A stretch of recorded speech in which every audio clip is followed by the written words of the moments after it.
What's up, everyone out there watching this video on my channel or on Twitter?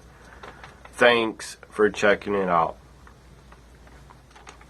If my voice sounds a bit odd, it's because I feel like I'm getting a head cold and my nose is all stuffed up. But I'm going to do this Elimination Chamber review video anyways.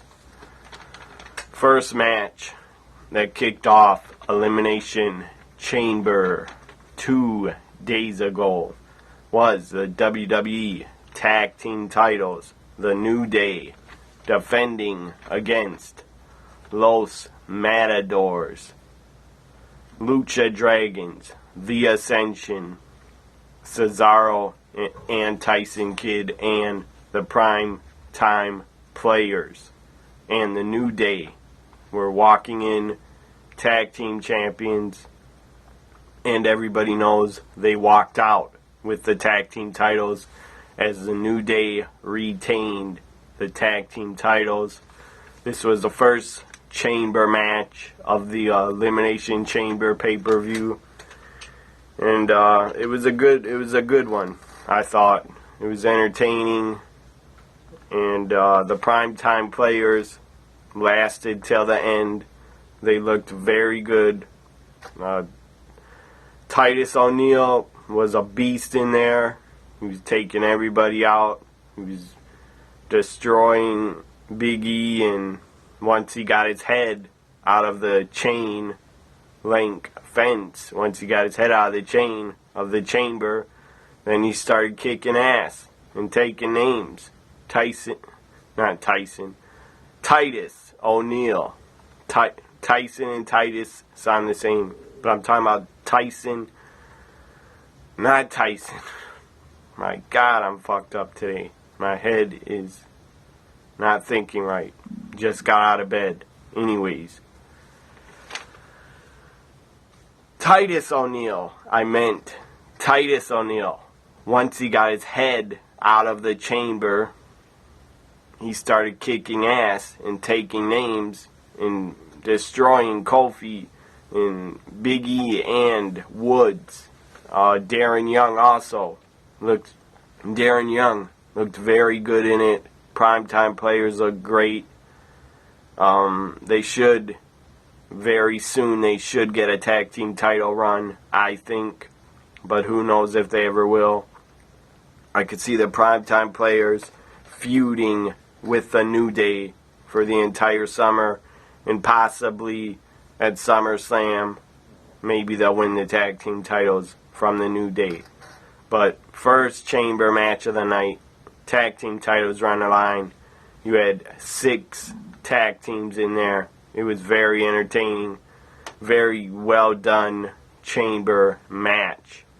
And then you had Kalisto at one point during the match, Kalisto of the Lucha Dragons climbing up top to the very middle of the chamber, in the middle of the ring, and basically letting go and falling and taking out 5 or 6 guys in the middle of the ring. That was a cool spot. A lot of people said Kalisto could have really been injured, but I don't believe he would have been injured from just falling. He fell with his stomach, basically. He fell with his stomach, and all the guys were there to catch him, so I don't think he could have been injured unless something went very wrong. And he was up there hanging and he fell. If he let go or something and fell, then that wouldn't have been good. But he did not fall. He basically let go, and the spot was planned out, and he took out all those guys, and they were standing under him for a reason. They were standing under him for a freaking reason, basically to catch him and make sure that he was safe. So I thought Primetime Players looked great. I'm very high on the Primetime Players. I hope they get a tag team title run this summer. And the New Day As for the New Day retaining, I think they should retain the tag team titles at least until SummerSlam in August. They should retain at Money in the Bank. And after Money in the Bank, I believe, is Battleground in July, and they should retain at Battleground. New Day are great heels. They're goofy, but they're pretty damn over at getting booed, and I really like what they're doing with the New Day, and hopefully they do more with the primetime players and give them a push. Up next was, I think, the second match was the Divas title match, triple threat match, Nikki Bella defending against Paige and Naomi. This match was a freaking mess. A lot of botches. I saw 2 or 3 botches show up in the match. It was sloppy as hell. And the entire triple threat match was a freaking mess. Nikki Bella retains. I'm not shocked by that at all. I said it in my predictions video that Nikki Bella was going to retain, and she did, folks. Paige did, a lot of people were tweeting me and giving Paige a hard time, saying it was Paige. I don't know who these people are. I've never talked to them once, maybe a couple times on Twitter, but a lot of people were tweeting me saying it was Paige's fault, that Paige fucked up and it was her fault for Naomi basically standing on her, or sitting on her shoulders. And then Naomi tried to go backwards. I don't know what the fuck Naomi was thinking. I don't know if she planned to do this move before the match and talk to Paige. I don't think Paige knew what the fuck Naomi was trying to do by sitting on her shoulders. She just fell backwards. Naomi falls backwards, lands on her knees. It was a mess. Paige basically just fell backwards, almost landed on her head. She could have broke her neck. It was a mess. I don't think the move didn't look that dangerous, but I think Paige didn't know what the fuck to do when Naomi went backwards on her shoulders. I think Paige thought that Naomi was sitting on her shoulders to basically do a somersault forward and do a victory roll pinfall. So that spot was a botch, really bad. And when I first saw it, I thought, I tweeted out, Naomi could have broke Paige's neck. It could have happened. Accidents happen in the ring. But that was an awful spot when Naomi was sitting on Paige's shoulders. That was bad.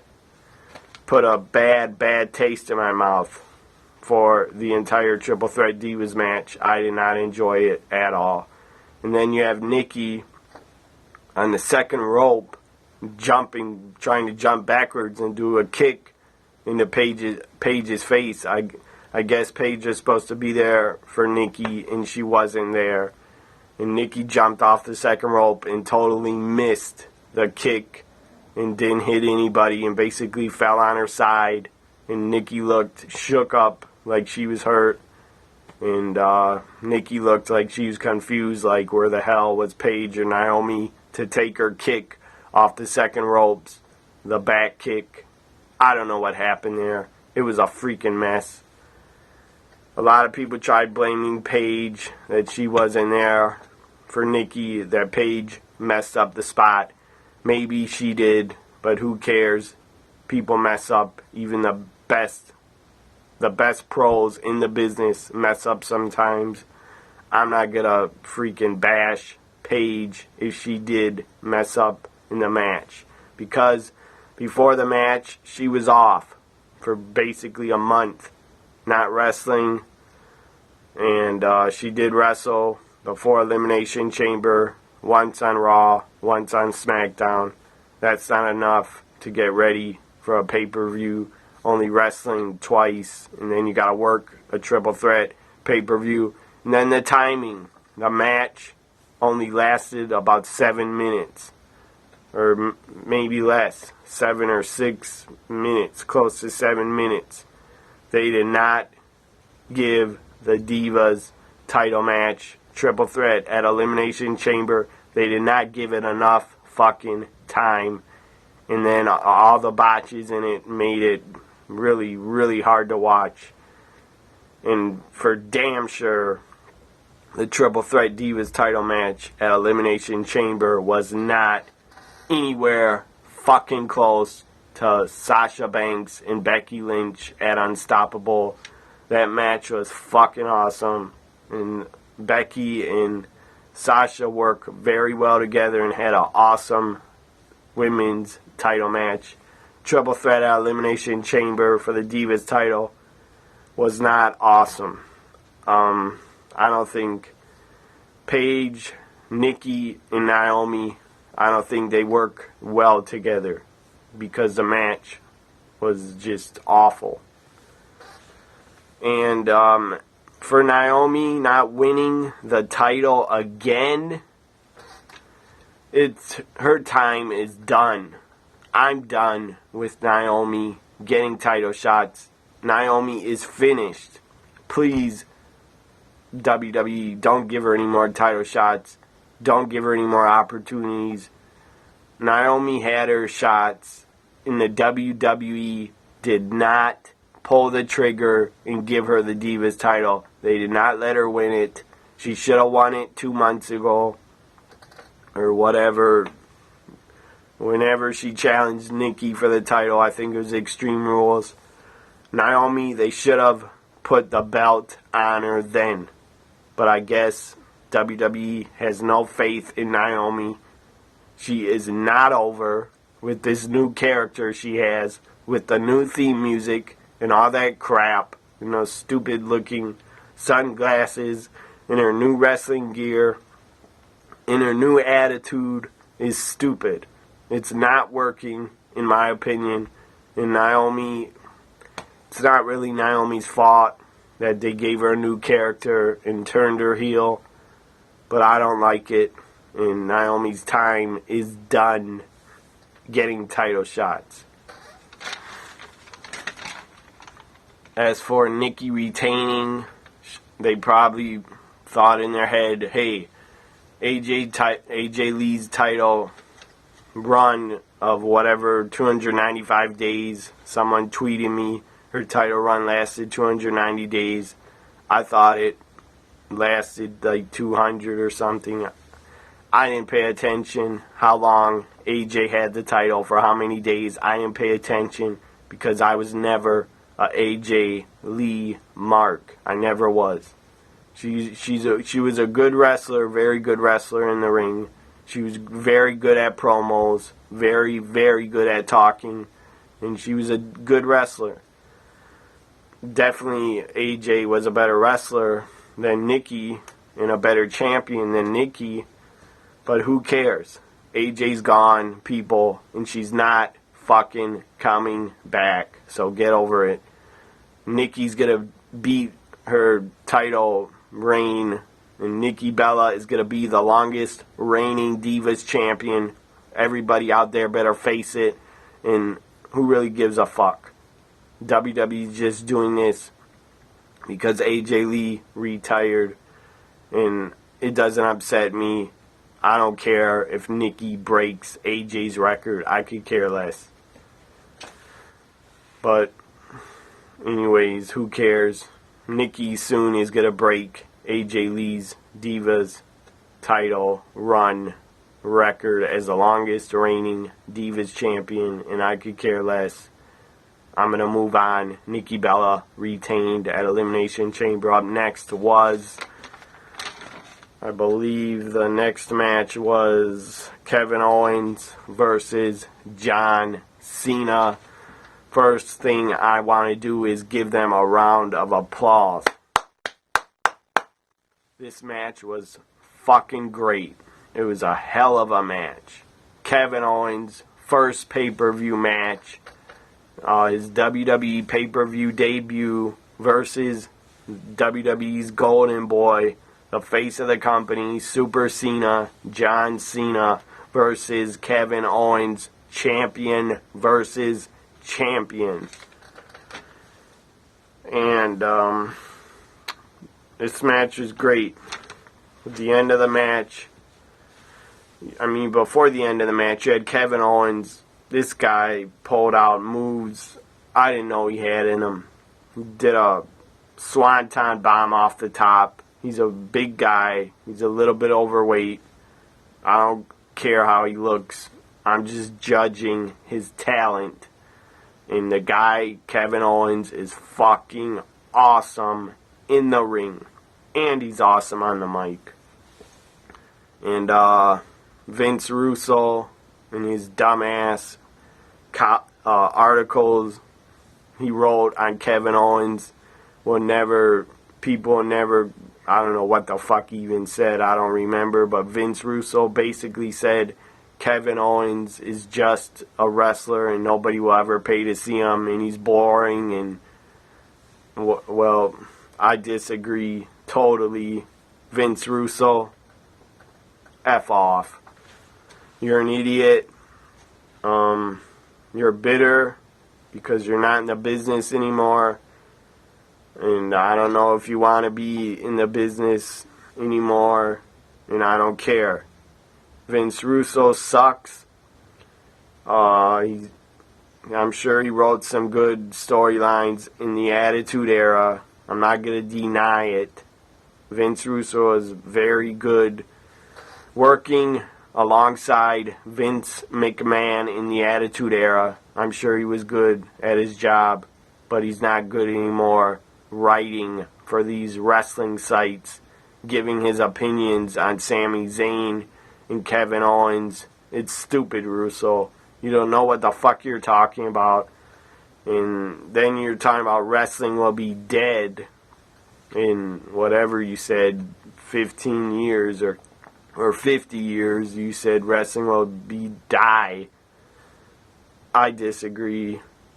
And I disagree with Vince Russo about his comments about Kevin Owens. Kevin Owens is a badass.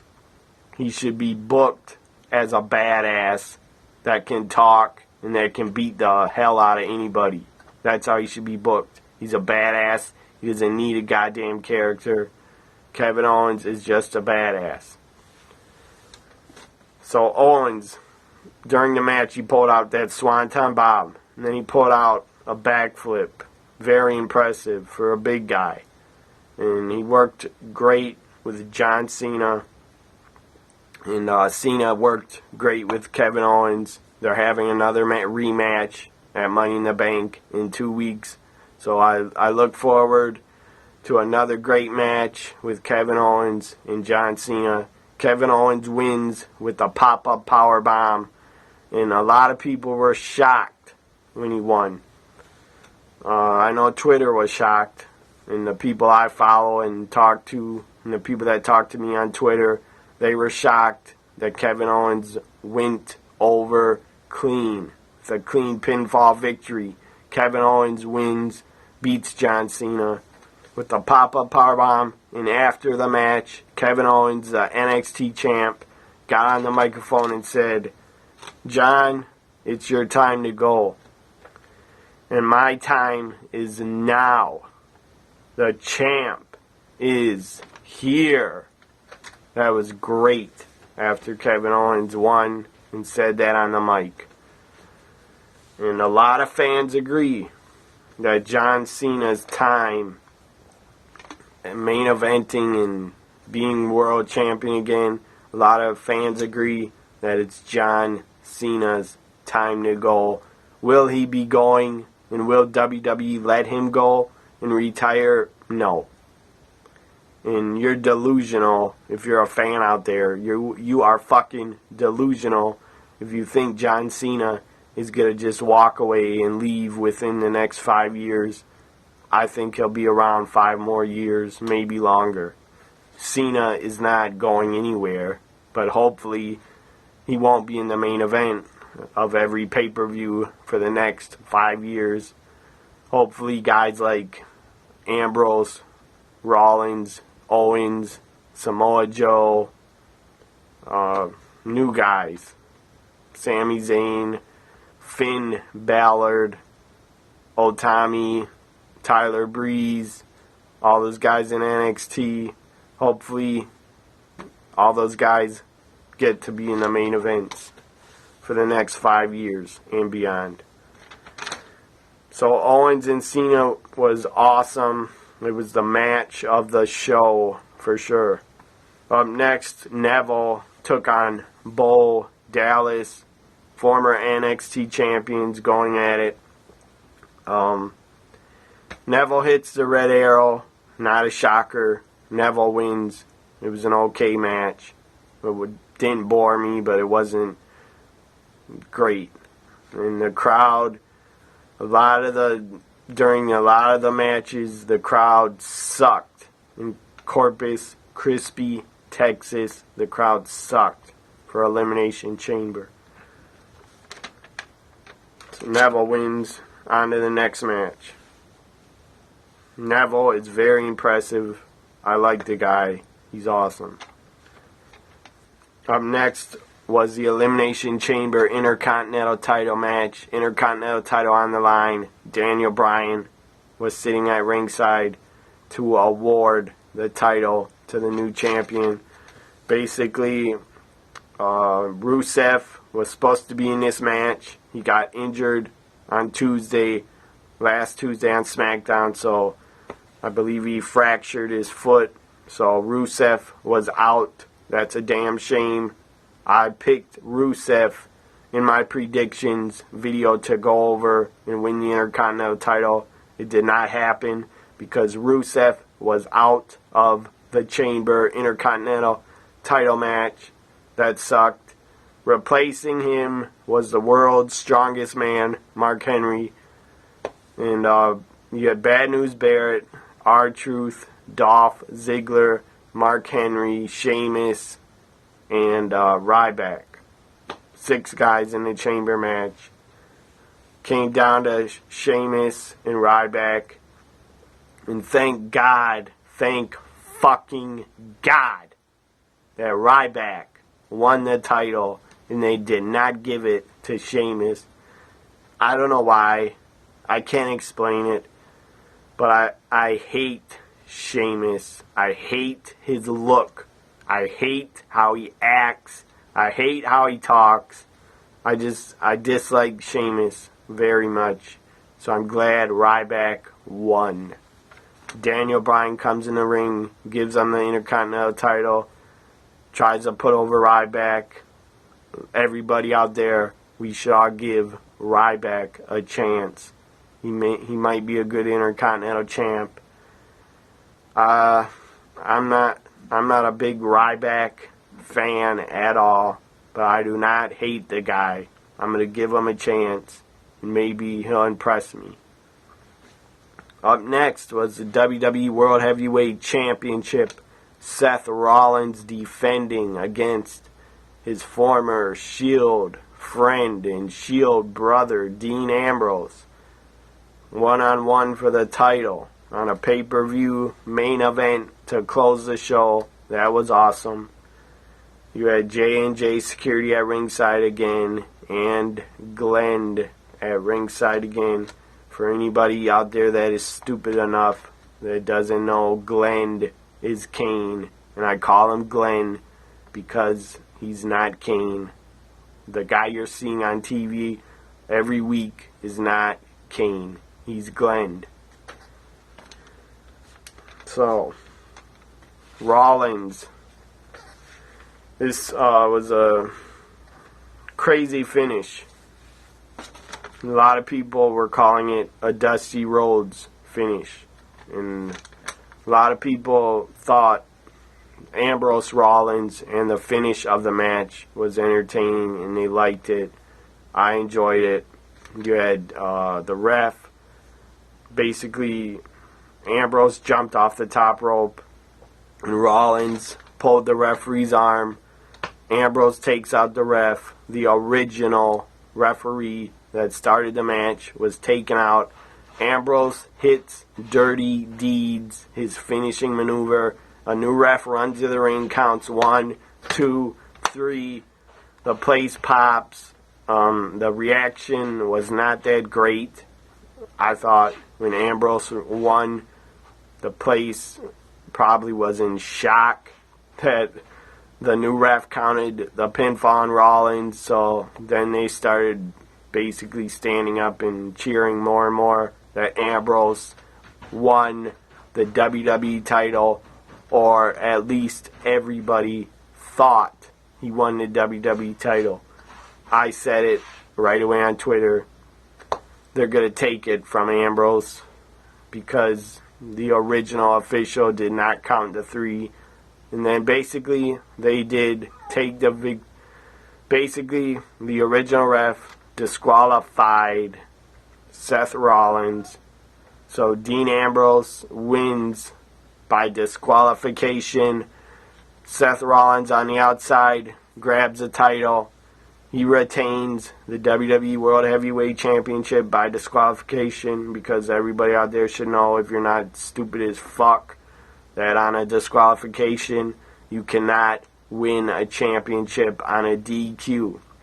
Rollins starts leaving with the title, he's standing by the aisle to go to the back. Roman Reigns comes out, basically Superman punches Rollins, knocks him out cold, belt drops on the ground. Roman Reigns picks up the belt, takes it in the ring. Dean Ambrose gets the belt, takes it, runs to the outside. He's holding the title. And then he leaves through the crowd with Roman Reigns, Dean Ambrose holding up the WWE World Heavyweight Championship, and he still has it right now. He left Raw with the title also, so he still has it. And the Elimination Chamber pay-per-view on the WWE Network comes to an end with Roman and Dean Ambrose in the crowd holding up the championship. Very good end to the Elimination Chamber. And Elimination Chamber, I said and I tweeted, Elimination Chamber was a better show than Payback and Extreme Rules, in my opinion. If you don't think that, you're stupid. So that was Elimination Chamber review. Then you had Raw last night, and it was decent. It wasn't that boring. It was okay. Raw was an okay show. It wasn't that bad, but it could have been way better. And next week is the last Raw before Money in the Bank. Next week I will do my Money in the Bank predictions video, and I'll have it up on this channel. Next Wednesday I'll have my Money in the Bank predictions video up. Follow me on Twitter at TNAWW Guy, and follow my other Twitter account if you want to. I'm not going to give it out right now. You know I have 2 Twitter accounts if you follow me. Anyways, follow my main account, TNAWW Guy, and subscribe to my YouTube channel. Have a good week, everybody, and bye for now.